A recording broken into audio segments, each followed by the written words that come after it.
अरे दादा दादा अरे हाईकोर्ट के बार बार आदेश के बाद भी उसको टेस्टिंग ट्रैक को न कवर किया जाए, फिर भी उसके ऊपर आखिरकार मुंबई में जो टेस्टिंग अगर ट्रैक नहीं रहा तो मोटर व्हीकल्स का जो टेस्टिंग सर्टिफिकेट है वो कहाँ से मिलेगा? नहीं, अभी देश भी हो, सरकार भी हो, और शायद अभी टेस्टिंग ट्रैक बंद होने के बाद गाड़ी भी हो, अदानी ग्रुप ही चलेगा। लेकिन जिस चीज़ का भ्रष्टाचार आज से 10 साल पहले ज़्यादा किया जाता है, जेल गए, उसके बाद कई अधिकारी जेल गए, लेकिन वो भ्रष्टाचार अब हो रहा है। अंग्रेजी आरटीओ ऑफिस घोटाला वो अब किया जा रहा है और बार बार हाईकोर्ट के रोक लगा रहे हैं इस घोटाले का।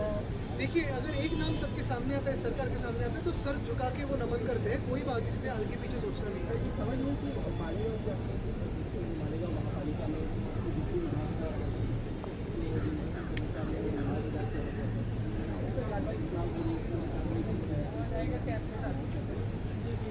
एक ही बात कहना चाहता हूँ, आता शिवसेनेचे आमदार आणि एकनाथ शिंदेनी निर्णय घेतला, कसं बघताय?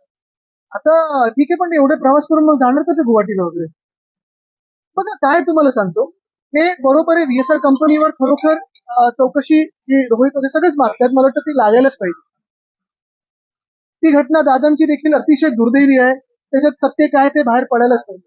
पण ते होत असताना दुसऱ्या बाजूला परवाचीच दिवस पाहिला तर अंदमानमध्ये एक हेलिकॉप्टर कोसळले, एअर अँब्युलन्स एक कोसळली आहे, त्याचा तर ब्लॅक बॉक्स पण नव्हता.